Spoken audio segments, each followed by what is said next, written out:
We are live. Okay, thank you, Mike at LTV. Good evening, everyone, and welcome to the Town of East Hampton Zoning Board of Appeals for August 4th, 2020. I want to let you all know that we did have 3 public hearings scheduled. This evening, we will not be hearing the third public hearing, Barry Schwartz and Patrick Hain at 44 Cliff Road in Amagansett. Unfortunately, there was an error in the noticing with regard to a 10-foot setback variance from a reserved area. That meeting will be heard on August 18th, okay? So therefore, we can get started with our first public hearing this evening.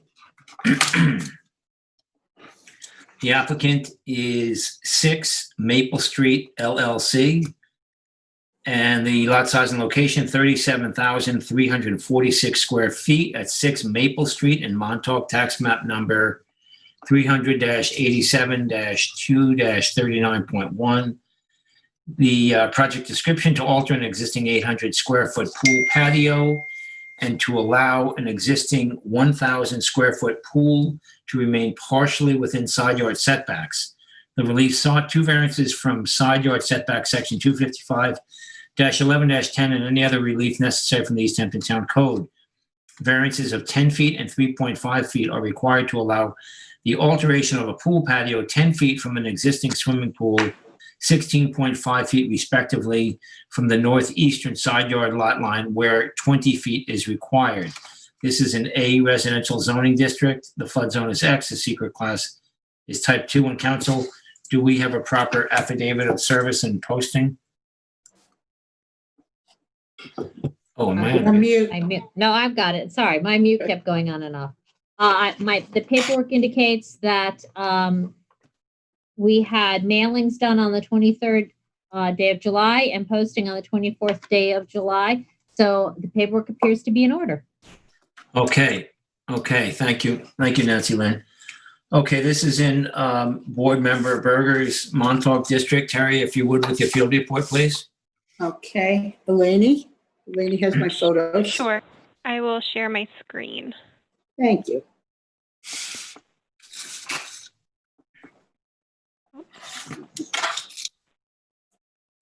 Okay, these got out of order, so they won't flow as nicely.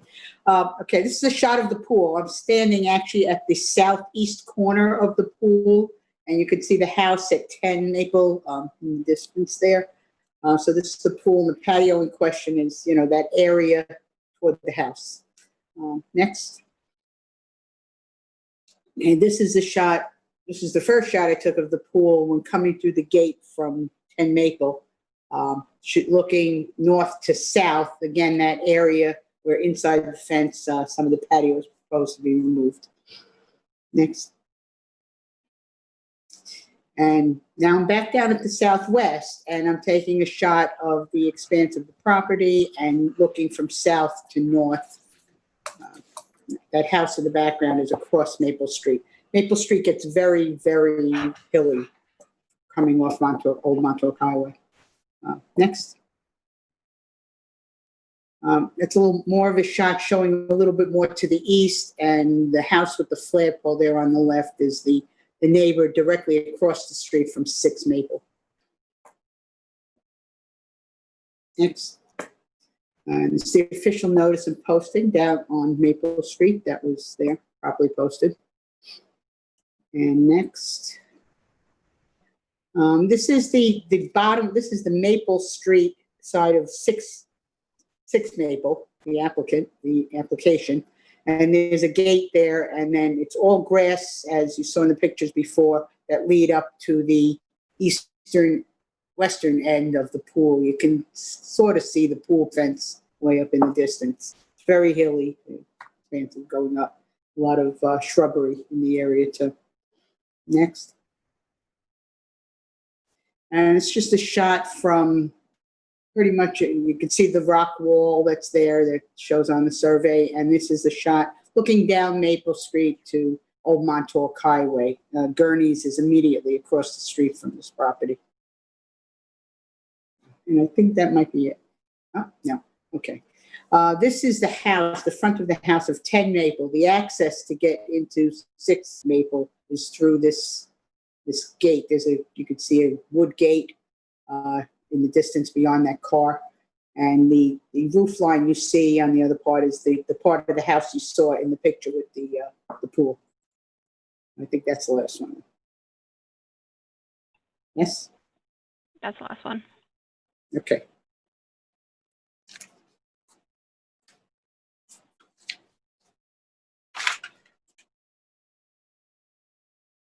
John, you're John, you're on mute. You know you're Yeah. on mute? Yeah, I just was unmuting. Thank you. Thanks, Terry. Any questions, board members, on Terry's field report? No? Okay, so let's see. We will hear from the applicant's agent, I believe. Madeline, is that you? Yeah, that's me. Hi. Yeah. Hi, good evening, Madeline. How are you? Good. How are you? Okay, thanks. Okay. Yeah. So basically, Board Member Berger's pictures really showed what's going on there. These are 2 properties that are right now held in common beneficial ownership, but at some point in the past, they were incorrectly viewed as merged. So the pool got built without regard to setbacks. So right now the owner has basically been told by the principal building inspector that in order to keep the pool, it would need a variance. So what we're proposing to do is to pull back a lot of the pool patio to reduce the variance, because right now it gets pretty close to the property line. So we're proposing to bring the pool patio back to a 10-foot setback. And then you can see on the survey right there, pretty much only that little bump out of the pool where you kind of get into the pool. That's the only part of the pool itself that needs a variance. So it's pretty small.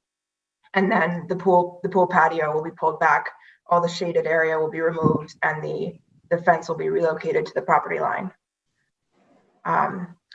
It's pretty minimal. You know, the only neighbor that's affected obviously is the one that it's currently in common beneficial ownership with. So you can't really, it's not going to have any impact on any other properties.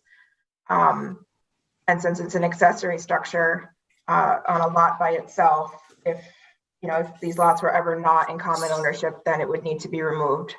So it's pretty much just the situation right now, the way these 2 properties are owned. So I can answer any questions anyone has. Okay, the swimming pool, 16.5 feet. You said that's the bump out. I didn't see 16.5 noted on the survey. Yeah, it wasn't noted. We had to scale it out, but yeah, the bump out is 16 feet. And then you can see there's kind of a very faint dotted blue line that shows that the 20-foot setback is right along the rest of the pool. Okay. So, Madeline, I know this was, properly divided, these 2 parcels years ago. Now, the owner who constructed the pool, was that the same owner who subdivided the property? No, it wasn't. At some point later, it became a different person owned both the lots, and they, for whatever reason, when they submitted for a building permit, they didn't show the common boundary line on there. It's so strange. I mean, they bought this parcel and they didn't know they had bought 2 parcels. It just seems, it's kind of unbelievable. Yeah, I think at the time they weren't allowed to, the code didn't allow you to build an accessory structure on a separate lot. So maybe they just sort of thought if they said they were combined, that would be a way to get around it. Yeah, I know. It's not good.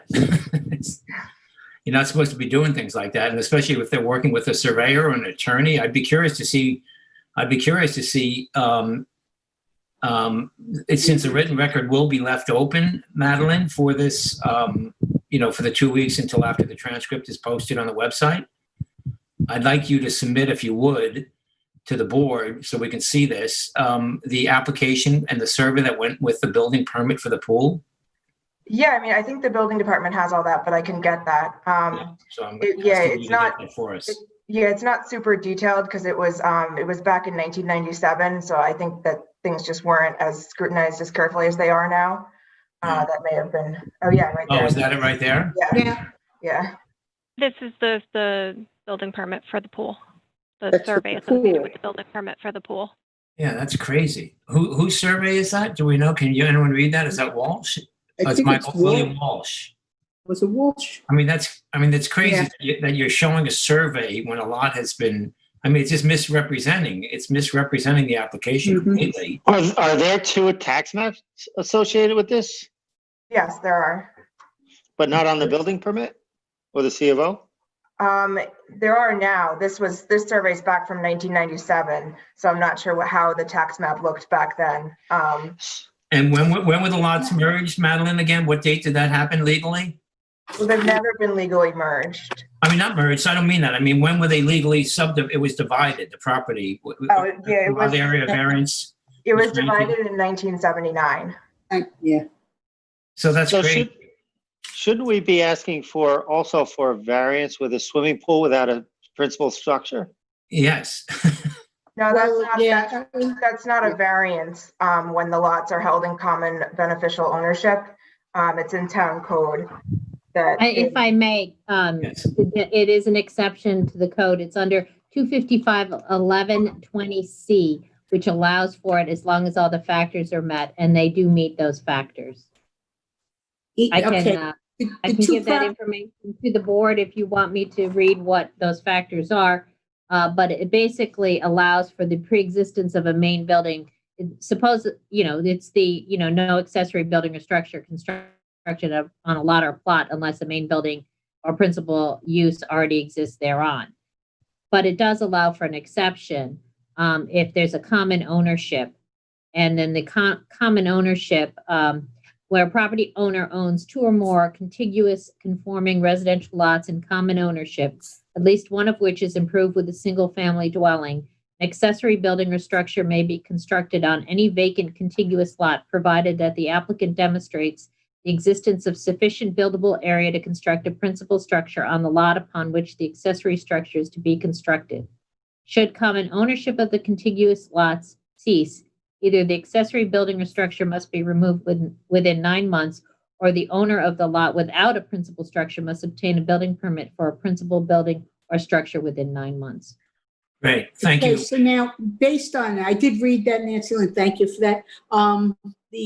But based on that, do we need some demonstration from the applicant that they could put principal structure on that lot where the pool is? You just need from your planning department some testimony as to that, and I believe Elaine is ready to. But I think they provided that didn't they provide that on the survey? They have the principal building envelope marked on the survey. Yeah, Isn't yeah, that they do. provided? Where? Yeah, Where? right there On, with the setbacks. Go ahead. yep, go ahead. Is Eleni doing that? Yeah, Lenny's showing you. That's Yeah. probably, Lenny's Yeah, showing. these are the Lady? setbacks. It's probably the principal is probably the red. I'm guessing, perhaps, maybe not. Let's see. Yeah, the principal is the red. Yeah. So Okay. again, my concern is way back when. It's just it doesn't sit well. That the surveyor, who might have been the same surveyor who did this lot area variance when these parcels were divided, is providing a survey years later that shows them as one parcel. And maybe William Walsh is retired, but it doesn't sit. It's not too proper, Madeline. I don't know if you have any answers for that, or why that happened, or how that happened, or.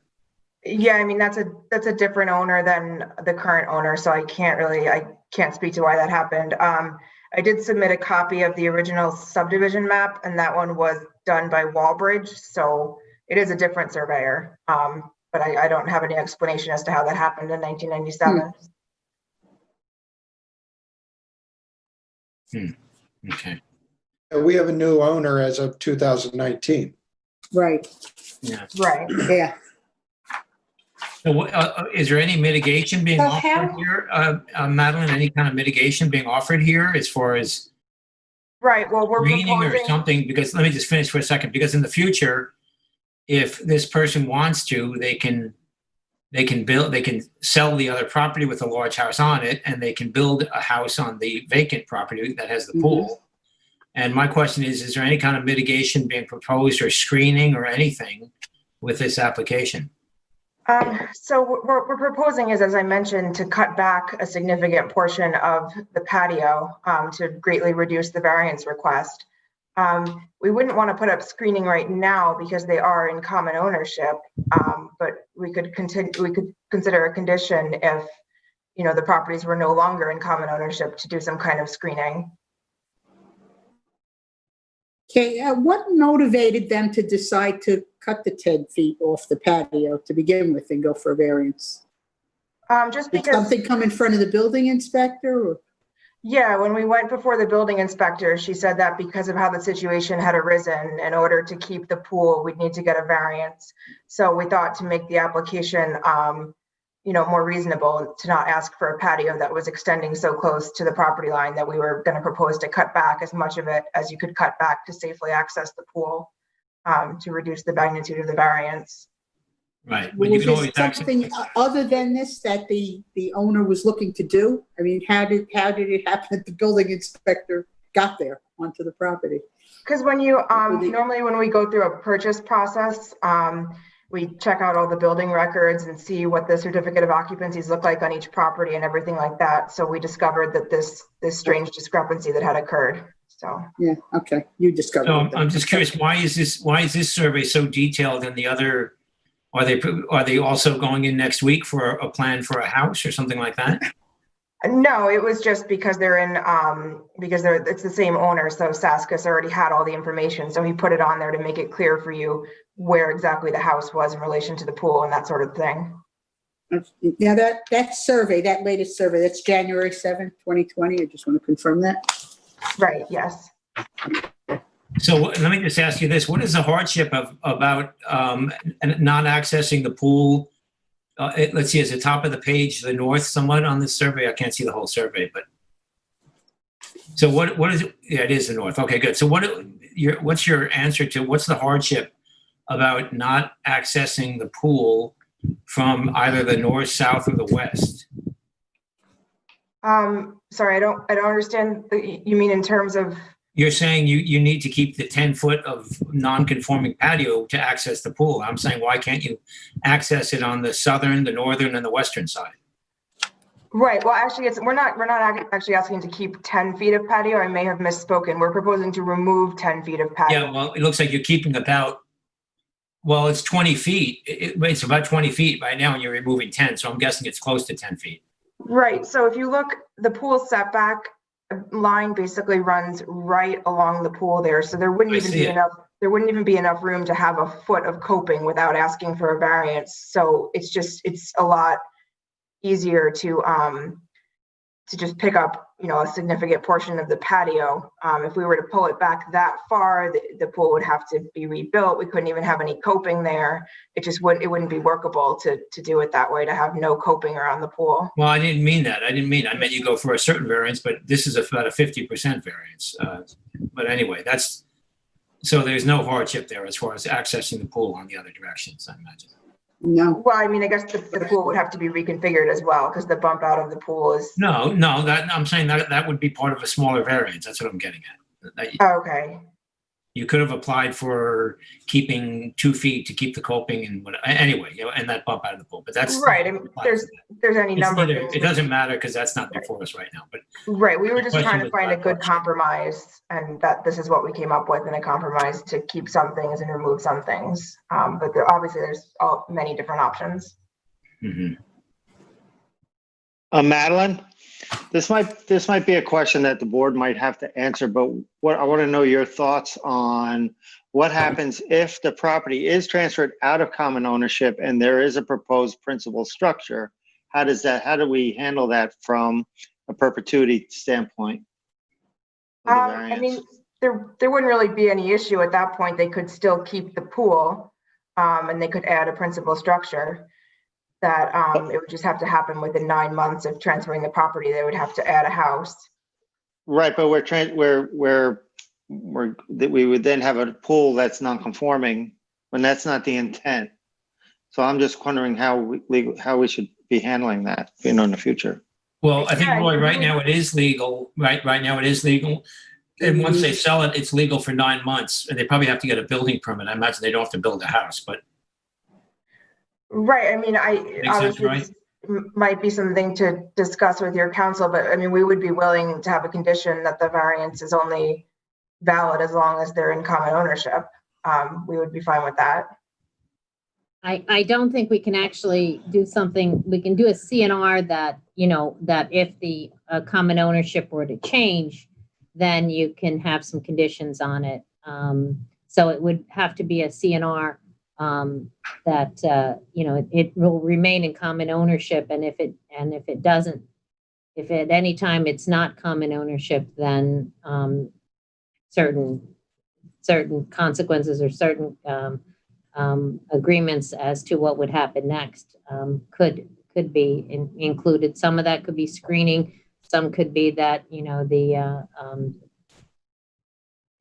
Yeah, I certain things agree. have to be removed. I agree, You could do Madeline. that. I don't think you'd want to be willing to give up the variance if you get it, but anyway, that's, Right, well, I mean, if they were to sell the property to someone else, I mean, we'd be fine at that point with putting in screening, something like that. that's what I'm saying. You don't want to give it, you wouldn't, I don't imagine you, maybe you misspoke. I don't think you'd be fine about giving up the variance, so you'd have to rip the pool out. I don't think you'd want that, would you?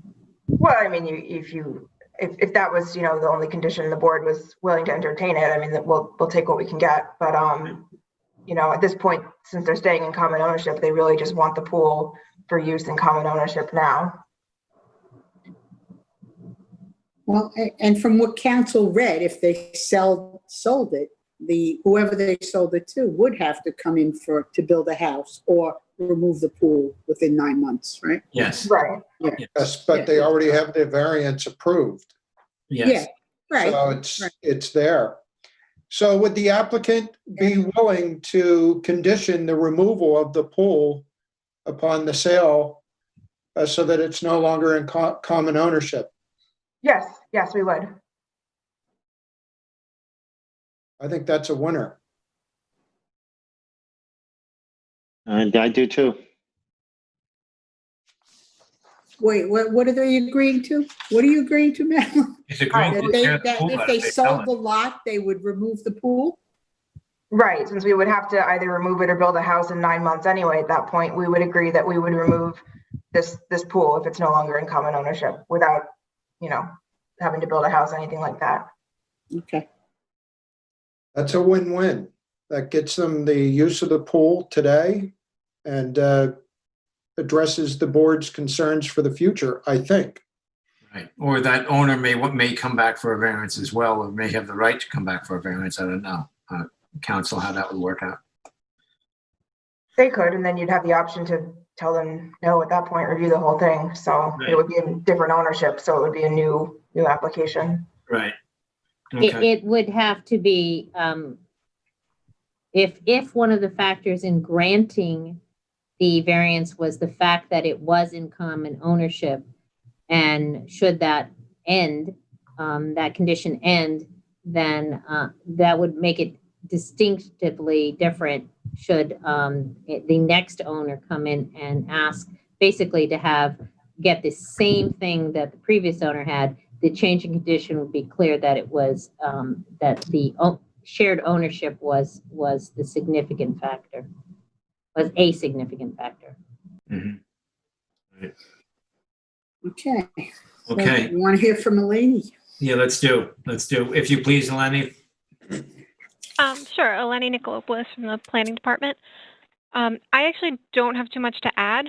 Oh, Eleni, pardon me, Eleni, for interrupting. I'm going to swear you in since you. I'm sorry. That's right. Eleni, do you swear or affirm to tell the truth, the whole truth, and nothing but the truth? I do. Thank you. Yeah, I actually don't have too much to add. I think everything that I was going to bring up was already discussed. I just state that the swimming pool was constructed in 1997. It was a valid building permit. And the parcel was created in 1979 by a minor subdivision, which created 3 parcels on Maple Street. And this parcel is slightly undersized for a residential zoning, so it required a variance to create the parcel.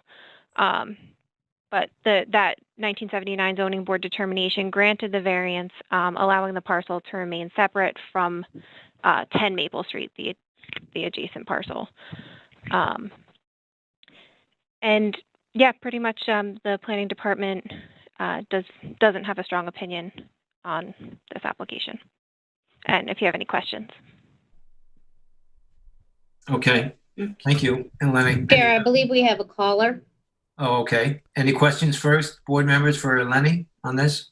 No, I have none. No? Okay. Mike, can you let our Yes. caller? Yes, just one moment. I'm going to unmute the caller right now. Great. Hello, caller. You're live with the ZBA. Hello, caller. You're live with the zoning board. Their line is open and active, so hearing nothing, you're welcome to move on. Yeah. I'll mute them for the time being. Yeah, okay. Okay, well, let's see. Any other comments, any board members or Madeline? Otherwise, I guess we're, No, I don't have anything else. okay. Board members? For me. Okay, then, Terry, would you close out this public portion of the hearing, please? So for the application for 6 Maple Street LLC at 6 Maple Street in Montauk, New York, tax map 300-087-02-39.1, make a motion to close the public hearing and to leave the public record open until 2 weeks after the transcript of the hearing is posted on the town website. Second. Concur. And I concur. Thanks, Terry. Okay, thanks, Madeline. Thanks, Eleni. And thank you. Take care. Yeah. We may Okay. see Madeline again. Nope. There she goes. Okay. Okay, board members, we'll move on. Next, we have William Shea and the William Shea 2013 Trust. And the lot size and location, 10,128 square feet total at 65 Beach Avenue, Amagansett, tax map number 300-177-1-22. Project description: to construct a 96 square foot swimming pool within jurisdiction and setbacks of freshwater wetlands, dunes, and dune vegetation, and to allow the existing conforming decking to remain and swimming pool decking within the side yard lot line setbacks.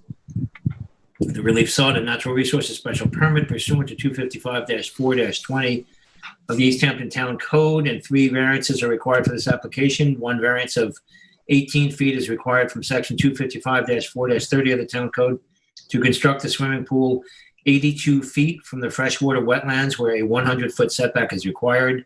2 variances of 19.9 feet and 2 feet are required from section 255-11-10 of the Town Code to allow the existing deck to remain 10.1 feet and 18 feet for the northern and southern side yard lot lines respectively, where 20-foot setbacks are required and any other relief necessary.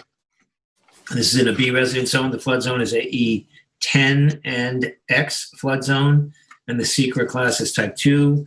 And council, do we have a proper affidavit of service and posting? We have an affidavit of mailing on the 23rd of July and of posting on the 24th day of July. Paperwork appears to be in order. Okay, thank you, council. Okay, this is in my Amagansett district, and Tyler is helping me out with the photos. Thank you, Tyler. Oh, that's great. If you can make them large, thank you, Tyler. So this is on 65 Beach Avenue. Board members, you recall this application. They came back before us previously. Tyler can recommend it, can refresh our memories of the exact dates of that. You can see, I must say, everything they seem to be doing, it looks good, and they're on the way with the revegetation. You see some of it is done, and in some of the photos, you see some chalk lines, or kind of where they sprinkle, the landscapers sprinkle chalk, and they're planning out to install the beach grass and the other vegetation from the re-veg plan that was previously approved. So again, this is the front of the house. The pool is going on the back side of the house. This would be the west, sort of the west side of the house on Beach, what's it, Beach Road? Beach Avenue, yeah. Next one, Tyler, please. Here, I'm just showing you again, oh yeah, there's some of the posting. It was posted properly, very nicely. And you can see that's a chalking, that says something like, I'm not sure what it says. Anyway, that's that. And there's a lot more landscaping that's going on between the foreground of this picture and the west side of the house. So you get a sense of it where some of it has begun, and you see some drip irrigation. Next shot, Tyler, please.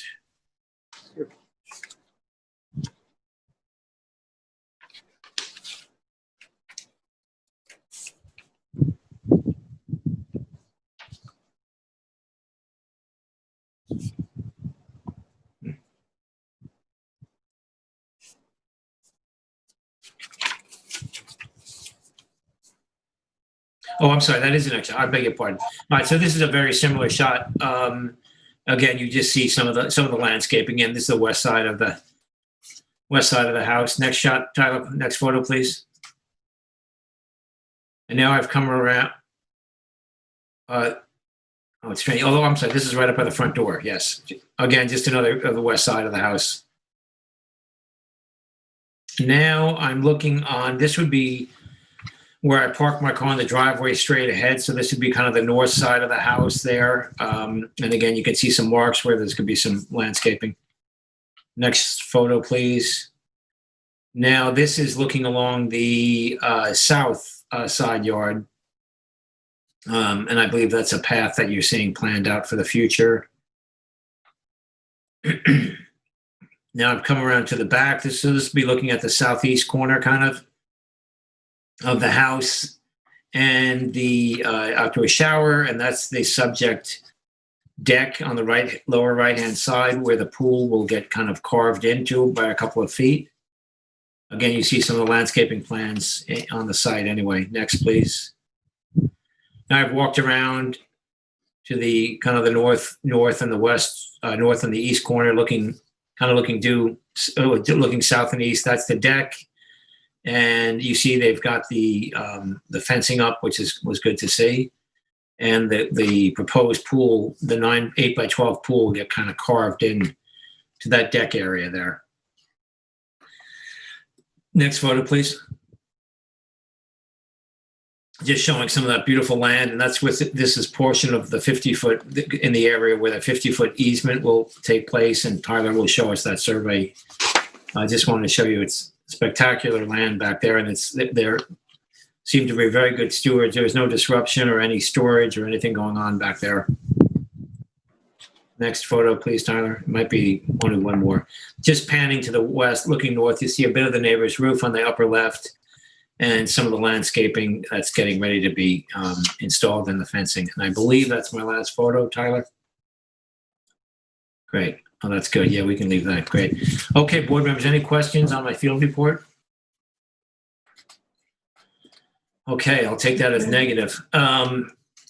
Let's see. Do we have the agent on the line here?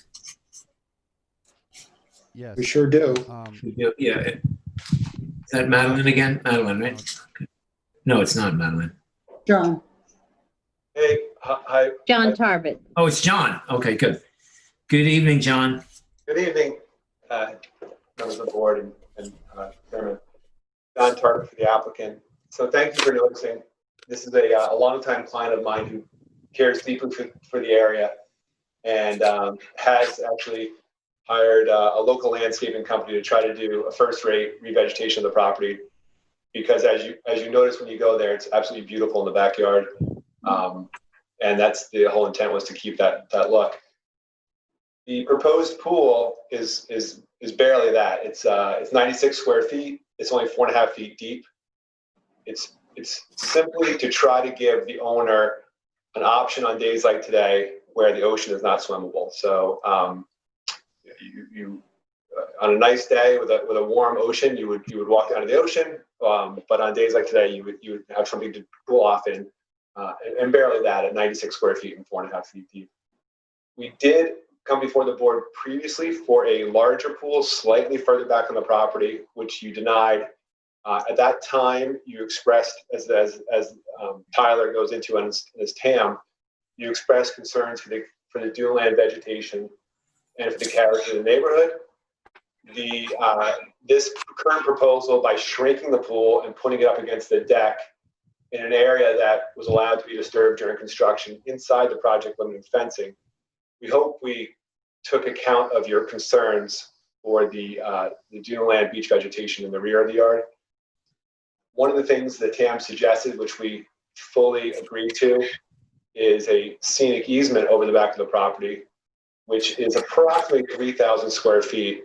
So in return, as proposed mitigation, in return for approximately 100 square feet of pool in an area disturbed, we're proposing, 3,000 square feet of scenic easement. The other concern you had was the character of the neighborhood. We'll point out that this pool would not be seen from the street as it's directly behind the house, but we did, and hopefully you have a copy of these in the record. We did reach out to both adjacent neighbors on both the south and the north, as well as across the street. The owner had nice conversations with them, and they did submit letters in support of the application. So the other thing I wanted to make sure I pointed out was that if you're going strictly by allowable clearing and coverage calculations, I understand those are town-wide coverage and clearing calculations, so they don't really apply when you have natural resources. But it is worth pointing out that at the end of the day, we're only proposing to clear approximately 27% of the lot. So 75% of the lot would be composed of natural vegetation. We are proposing 8% building coverage and 20% total coverage. So 80% of the property would be uncovered. So all well below what would be allowed in areas without natural, between 30 and 50% of what would be allowed in areas without natural vegetation. Where is the scenic easement on that survey? Is that not on there? It would be from the western property line. Oh, there it is. Okay. There it is. Okay. Hey, John, Roy, how are you? Hey, Roy. John, what's a plunge pool? What is a plunge pool? Yeah. I don't have the exact definition of a plunge pool. If there was a definition of a plunge pool, this would probably be pretty close to what it is. It's I'll probably come to you at some point with a 20 by 40 and call it a plunge pool. Right. That's. I think that might be where I'm going, because I think one of the 2017 decision, we were also concerned about the precedent on this street and the neighborhood and the character of the neighborhood as well. So we had the character of the neighborhood, and then we had precedent as part of that. So my question is this a pool or not a pool, or do we allow plunge pools but not swimming pool? That's where's the line? Yeah, that's a good question. I think it's probably not limited to simply that question, though. It's probably larger. I think on other properties on the street, you'd have to look at how big the house is on the property, how big those. If you look at the map of that street, properties are all over the place. Some properties are significantly bigger than ours. Some have wetlands on the property. Some have much bigger houses. Actually, most of them have much bigger houses. So I think you would probably, on any particular application on the street, you would take into the totality of the circumstances to consider whether someone should have, are other properties able to offer up 80% of the property undisturbed or 3,000 square foot scenic easements? There'd be so many more questions that would go into it. But I will point out that if you look towards the east, and I'm sure you're familiar with it. When you look to the east, you do see a tennis court and a pool directly behind us. They're part of a different subdivision. I'm aware of that. But pools themselves are specially permitted in the area. So it's not something that the town code sought to prohibit. They're specially permitted under facts and circumstances. And we hope that while the last application didn't meet your standards, we hope that proposing what essentially is as small as you can go And keeping in mind that we're not going to disturb any natural vegetation, that we put as close to the house as possible. I mean, we hope we crafted an application that meets the standards for issuance of natural resource special permit. If somebody else on the street were able to meet those standards, then under the town code, they should get a pool too. But I think it would be dependent on the actual application before you, because all those, the properties vary. It's not a modern subdivision, so each property is very different. And most of the houses predate zoning. So some of the houses are actually quite large in the street. They might not be, they probably wouldn't have adequate room for any type of pool. I think it would just be dependent on the application. So John, let me ask you something. I'm hoping I misspoke when I showed that picture of the kind of the south side where I said a path. What I'm talking about now is revegetation on this survey here. You're showing revegetation right up to the south of the southern and eastern house, right around the propane tank and I'm asking, what I'd like to do is if Tyler, I'd like to ask, is that your re-veg plan? I hope it is. And Tyler, do we have a re-veg plan from the former, or do we have a re-veg plan that goes with this application? Or John, you can answer that. So I was just checking with Madeline, who walked across the office from the last application. We believe that we never submitted a revegetation plan, and that instead we're relying on the survey to show where the edge of clearing would be. So we would want you, because I'm sure with the last plan, I'm sure, as we typically do, we say a re-veg plan, that's approved and worked out with the planning department. And I imagine we said that about the last application. I think it was similar to this one, which says all areas disturbed by construction activity shall be revegetated with beach grass. With beach grass. Center. So I think the plan was that everything would be beach grass. And now, reading that over, I realized that we probably supplemented that with other vegetation bushes. Which is nice. That's all well and good. So what I'm getting at here is this Tyler, with your cursor, maybe you can go along the southern portion of the house, which is 29.7. Are these the lines that you intend on revegetating right up to the deck and right up to the house? And that's what I'm getting at, John? They are. I realize they're tight, but that is what we proposed. Well, that's good to see. That's a benefit. So for accessing the pool, if somebody shows up, I guess they can pull in the driveway and there's some steps on the north side and they can walk along the north side to access the pool or go through the house. Is that correct? Is that how you access the back deck, through the house? That's true. And I imagine some people may decide to walk through the beach grass, but that's not shown or proposed. It would probably be just it's for the owner to, there's not going to be any big pool parties here. Right? Yeah, right. Yeah. I'm just hoping I didn't see path written through the beach grass on the southern part of the house. That's what I'm concerned about. So I did see that in your picture, and it should, if that's what that was meant to depict, it should not be. Yeah. So maybe again, just when if this does get approved, if you all can make sure that there's clarity there. Okay. Understood.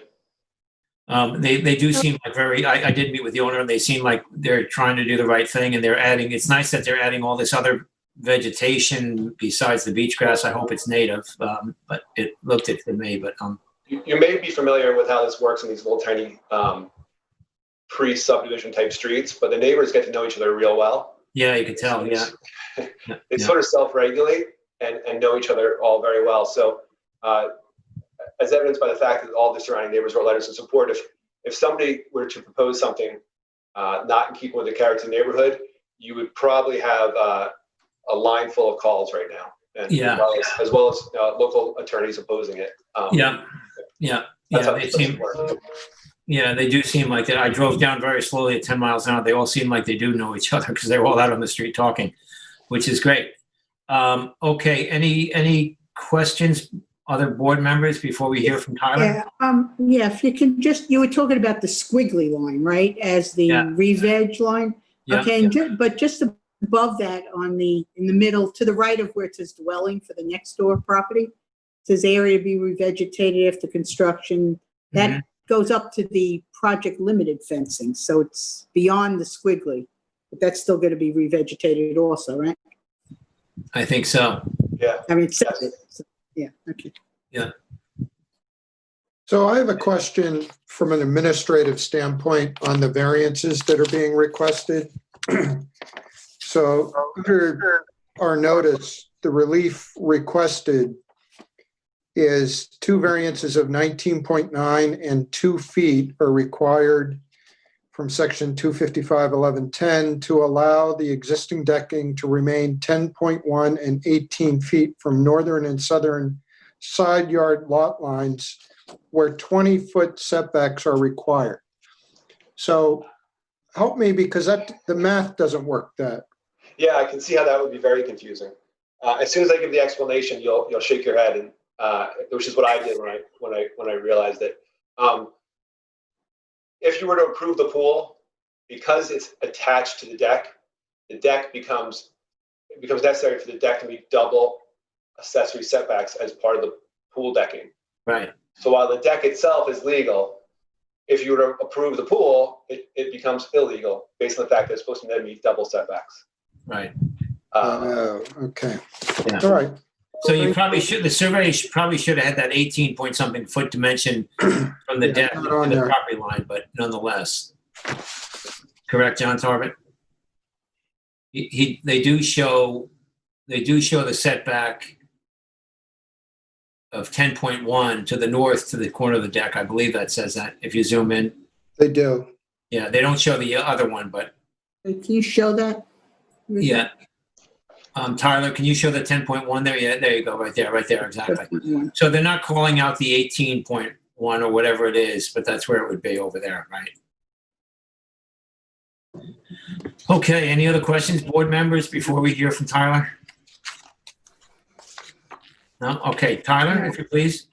Yes, good evening. Good evening, Tyler. I'll swear you in right away, Tyler, please. Yes, absolutely. Good evening. Do you swear or affirm to tell the truth, the whole truth, and nothing but the truth? I do.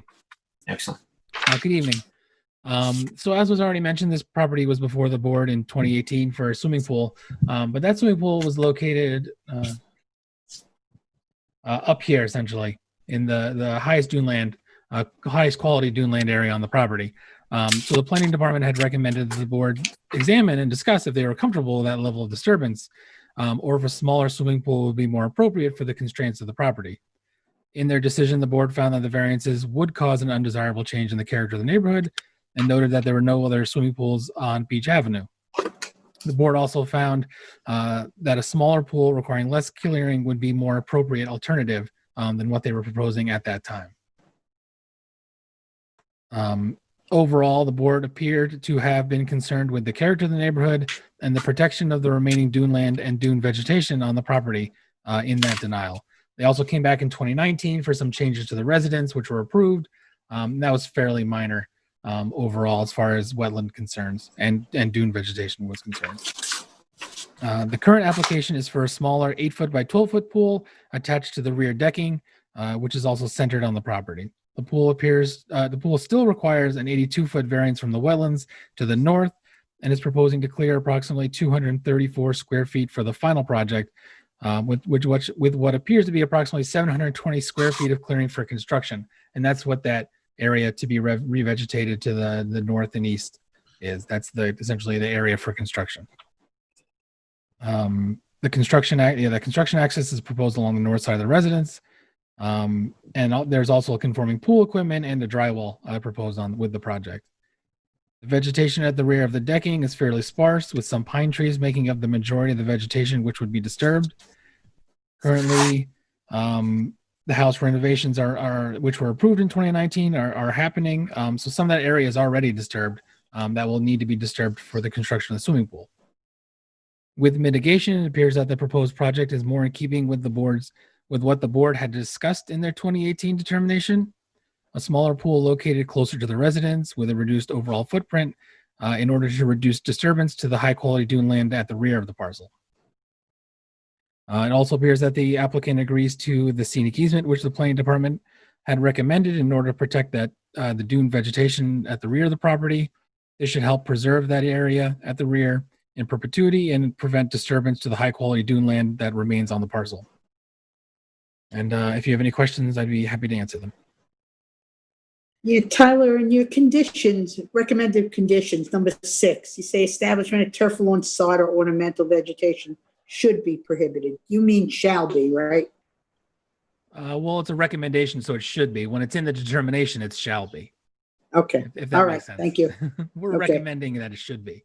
That it should be. Yeah. So it should. Okay. But how many open permits are there on this right now? Is it just the one from 2019? I believe just the one from 2019 for the renovations to the house. Everything else was done, the previous ones. Right. Okay. If I could add, Tyler's, I guess it's a little different than normal because there's no podium.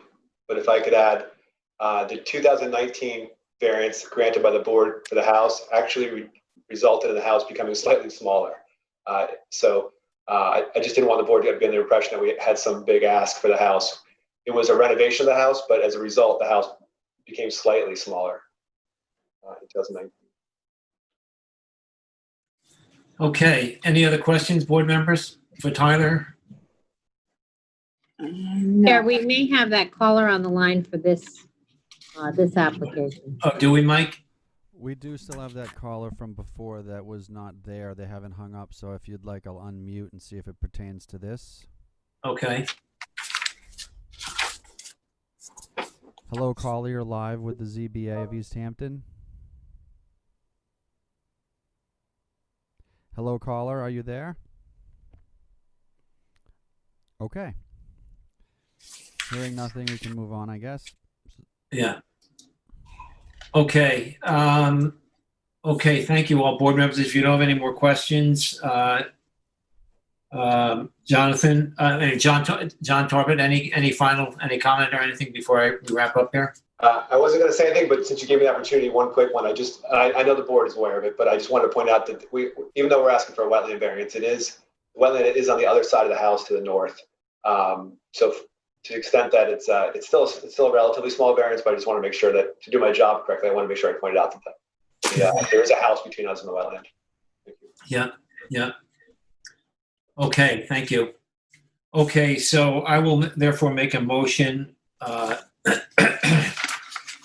with regard to the William Shea and the William Shea 2013 Trust at 65 Beach Avenue in Amagansett, tax map number 300-177-1-22, to close the public hearing and leave the written record open until 2 weeks after the transcript of this meeting is posted on the town website. Second. Oh, I'll concur. Okay, we'll give Terry that second. Roy, Yeah. Tim? And then I concur as I well. concur. Okay, thanks, Gus. Thank you, Terry. And thank you, Tyler. Thank you, John and Madeline. Thank you, board. Take care. Good night. Okay, board members, next we will go, Eleni is going to walk us through a modification. I will read it in while she gets the screen set up, if you would, Eleni, please. The applicant here is Matt Peters, lot size location 25 Seaview Avenue in Montauk, tax map number 300-49-2-24. The lot area is probably on that survey right there. It looks like it's 10,400 square feet of lot area, and it's in a B, per the survey, it's in a B residence zone. Okay. And let's see, this is to allow an existing, pardon me, I'm at the wrong page. Hold on one second, please.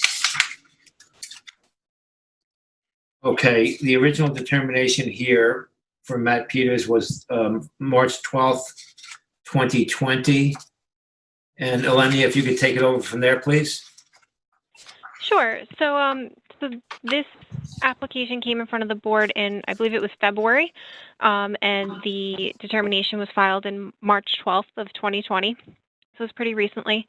I'll show you the aerial first so that you might jog your memory for this application.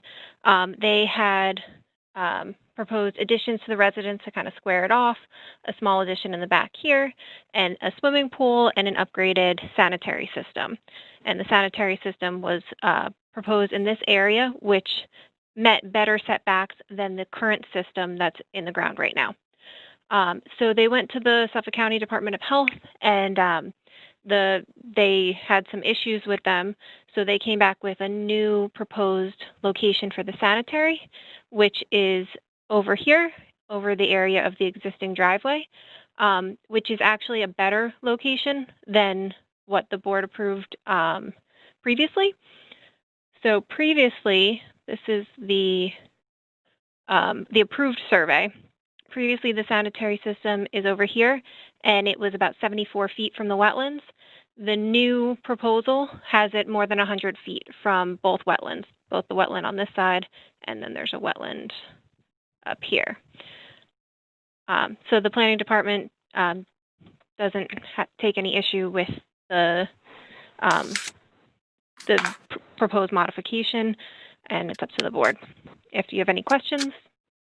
Lainey, can I get a clarification on this? On the original survey or the original determination, we had that the survey would be prepared by hands-on surveying, and it would be updated to reflect the removal of the shed, the additional revegetation, and a replacement of the fencing on the property. Does this new survey meet all those requirements? It actually does not. They have not yet removed the shed. It says to be removed, but the shed has not yet been removed. So they still have not done a updated, it's still, that would not change, although that approved survey would change to reflect this new, I think this is a July 24th revision. It still would require all those other conditions on it. Yeah, it shows with the proposed re-veg area. It just, they haven't yet removed the shed, so I guess they didn't take it off the survey as of yet. Okay, and then the last thing is the fencing that was moved back on their property, or not? No, it doesn't. No, the post and rail's still in the right of way, so it hasn't been. Okay. Yeah. The shed and the fencing still has to be addressed. Right. So, Eleni, I imagine since they don't have the sanitary approved yet, they have not gotten a building permit, I imagine. Is that correct? That is correct. They have not gotten a building permit. Yeah, okay. So we could make... Okay, and this survey, though, reflects all those previous ones in addition to the move of the sanitary system, right? Is that the shed up there behind where, north of where the, yeah, that's it, okay. Yeah, this is, yeah, they still need to remove the shed. And relocate the fence. And, right. Yeah, and relocate the fence. They haven't done anything on the property yet. Right, right. So does it reflect the additional revegetation? I'm sorry? The condition is that the survey had to also reflect the additional revegetation. Does it have that on here? This is the revegetation area. Yeah, all that. Here. The additional one. Okay, so that is on there. Yeah. Okay. All right. So Okay. just continue the. Right. So if this is approved, we could just make certain conditions on when we want those things done. They'll stay in the conditions, and they will be reflected again also in what has to be updated on the survey for them to go ahead. Yep. Board members, any questions for Eleni? No. No, I'm good with this. Yeah, I'm okay with it. Yeah, it looks like a win-win. This one too, as Tim said. Eleni, any other comments, Eleni? No, that's pretty much it for this one. Thanks for your work on this and all of your other applications, Eleni. Terry, would you like to make a motion then to approve this modification? Sure.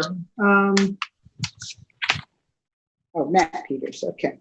The application for Matt Peters at 25 Seaview Avenue, Montauk, tax map 300-49-2-24.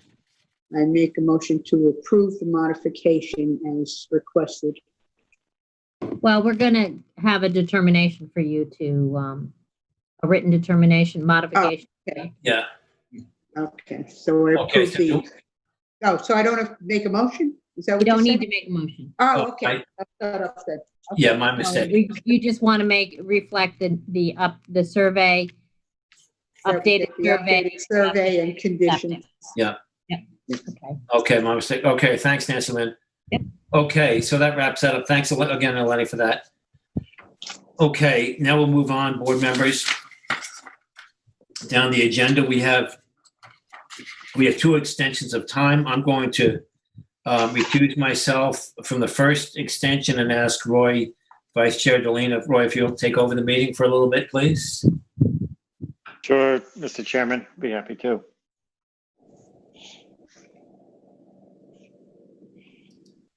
Oh, shoot.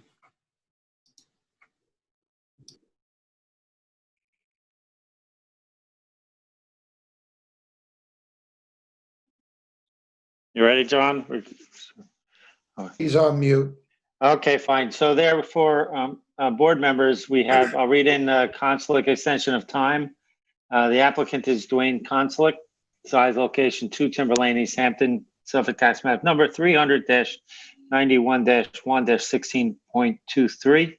The original ZBA determination was filed on 3/15/2011 for the purpose of clearing 6,022 square feet and to construct a 55-foot by 110-foot tennis court, 110-foot from freshwater wetlands to the west. The extension of time request to obtain a building permit and start construction. If you recall, I think we had a letter from Brian Frank saying that he was fine with an extension of time. So Tim, you want to take it from here? Yeah, I don't know if anybody from the planning department wanted to put the photo up. Sure. This is the survey, and I have the aerial as well, if you'd prefer that. No, we have the aerial and Brian's notes, so this is actually helpful. So, yeah, board members, I'm familiar with this property and Timber Lane, and I reviewed Brian's notes, and I'm comfortable with the extension of time as indicated. Okay.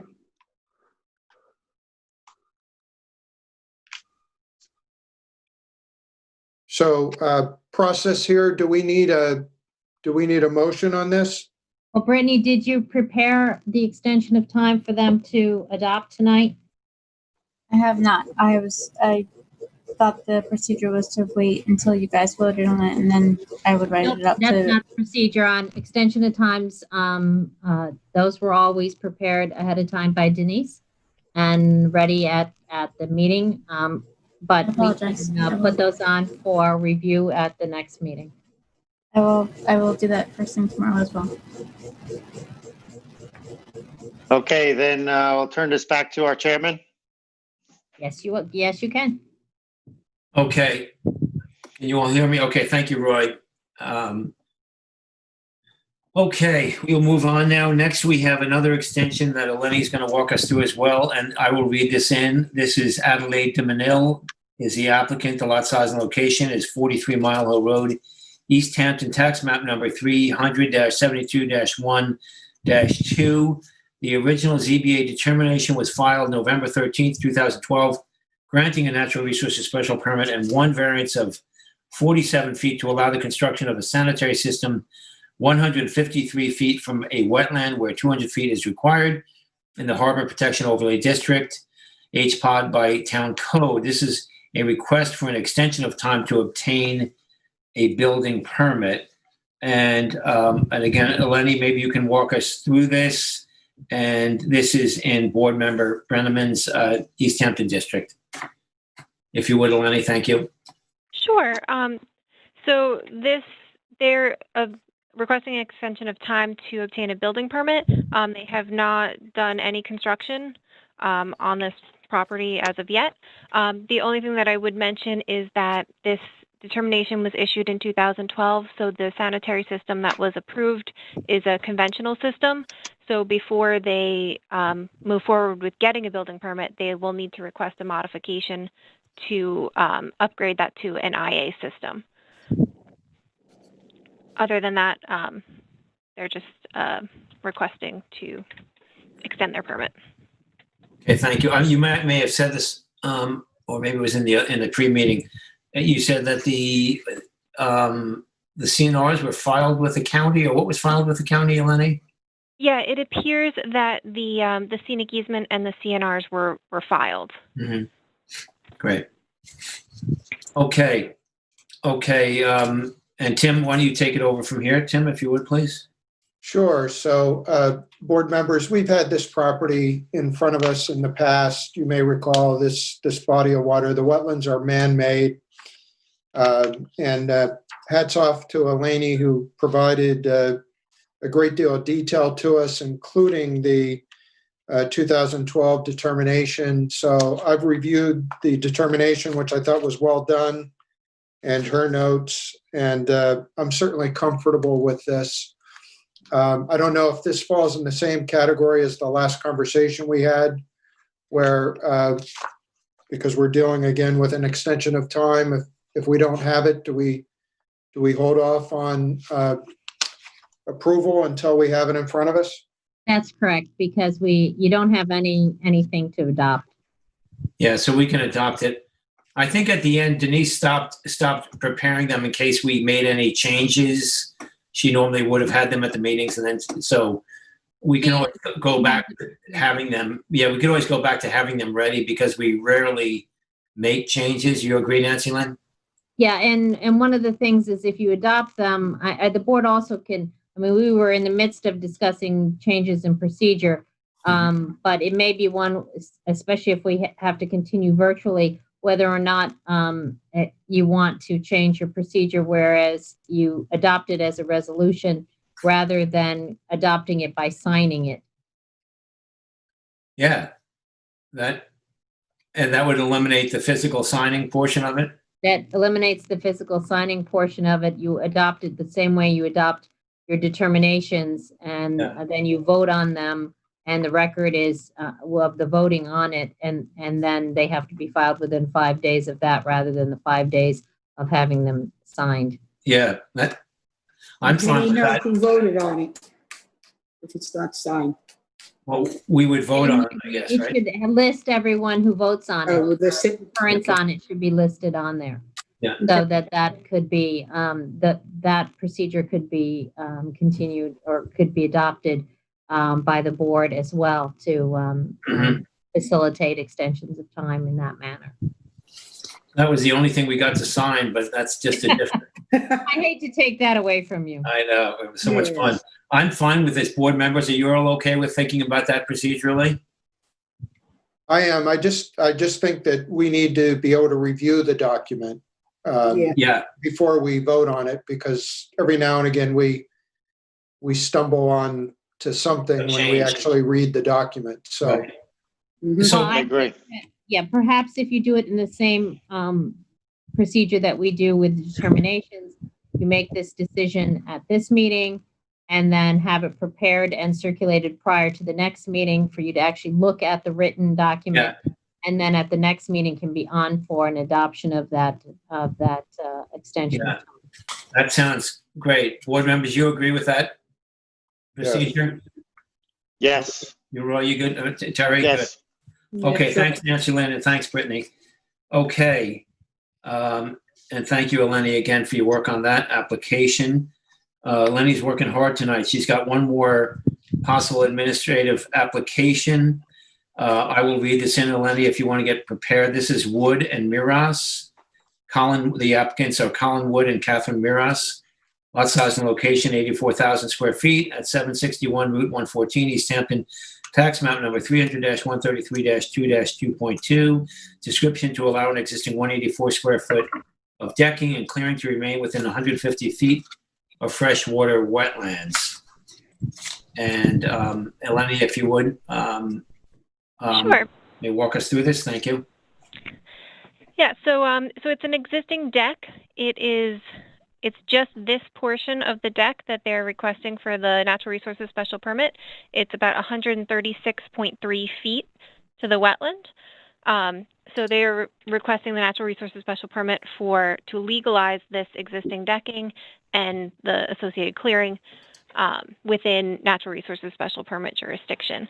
They did obtain a building permit. I believe it's new owners, and they were looking to legalize everything on the property. So they obtained a building permit and then realized that it was actually just within NRSP jurisdiction, so they need a natural resources special permit. If anybody has any questions. Okay, thank you, Eleni. My question is only on the clearing, and I can't see that. I apologize. Sure. The clearing. The calculation. So they are in Harbor Protection Overlay District, I believe. So they're clearing. It was up where you had your cursor before, right above that. Yeah, so they're within their limits of clearing. Okay. Okay, then I'm fine with it. Oh, my. I'm fine with it too. I'm fine with it as well. Thank you. Okay. Okay, thank you. Thank you, Eleni, again. Now, this we need a motion on, don't we? Yes, this we do, correct, counsel? We do. Tim, if you'd like to make that motion, if you would, Tim, please, it's in your district. Yes, in the matter of Colin Wood and Catherine Mirez at 761 Route 114, East Hampton, tax map number 300-133-2-2.2. I make a motion to allow this to proceed administratively. Second. Concur. And I concur as well. Thank you, Tim. And again, thank you, Eleni. Okay, board members, council, I don't believe we have any determinations this week, correct? We do not. We do not. Thank you. We'll be busy, board members, at our next work session for sure. I have read the minutes for July 28th, 2020. Can I have a motion to approve those minutes, board members? They looked in order to me, in order to me. Sure, Yeah. motion I to, just have a tiny question about that. Yep. When we, in the minutes, when we close the public hearing, we say, and leave the public record open. In the minutes, it just shows close the public hearing, period. And then a statement that the public record will be kept open for the 2 weeks until 2 weeks after the posting. Is that okay? Is there a technical thing in there? It's not, it would be better if it is in one statement, but it doesn't kill it if it's in two statements. So, okay, the Right. fact that it doesn't say the motion, repeat the word motion, that's Right. okay. Mhm. Okay. All right. Right, In that so- case, yeah, go ahead. So I was gonna say, so Brittany, in the future, what you could, I'm just reading this, you could, where it says member Berger made a motion to close the public hearing, then it says period, then it says the written record. We could just say, and the written record will remain open or something like that, council, right? Just Yes, make one there's sentence. motion to close the public hearing and to keep the record. Right. Fair enough. Right. And I still have to work with Brittany and with this on the form itself. It says East Hampton Zoning Board of Appeals. It still does say town board meeting. That's some sort of an issue with that document that we'll try to work out. all right, well, that being the case, I'll make a motion to approve the minutes from the Zoning Board of Appeals from July 28th, 2020. Second. I concur. And I concur. Thank you, Tim. Okay, I believe that's it on our agenda this evening. I think we need a motion from Vice Chair Deline now. Sure. And before I do, can I make a request? Sure. Being that we have our first work session basically since COVID, and Right. before we start commencing hearings again. Right. that somebody go through the files that will be on the agenda for next week and make sure all current documents are in those files so that we can access the correct documents. Right. You mean in the And- written, in the written, In the hard copy? public, in the public access folder. On the folder on the website. That's correct. Right. And if Okay. that could be done in the next day or two, because I know we're going to need some time to Right. dig into the file. Right. So Brittany, that's That- in your court. Okay, Brittany. Thank you, Roy. All right, therefore, Mr. Chairman, I'd like to make a motion to close the Town of East Hampton Zoning Board of Appeals hearing for August 4th at 7:45 PM. Second, Tim gets a second. I'll Oh, concur. all right. Terry gets a second, I guess. And I can, There's some lag time in there. it's lag time in Montauk. It Yeah. takes a while to get over that big stretch. I concur. I concur as well. Thank you all. Nancy Lynn and the planning department, board members, thank you for a good meeting, and we'll talk to you soon. Thank you, everybody. Good night. Thank you. Yeah. Thank you.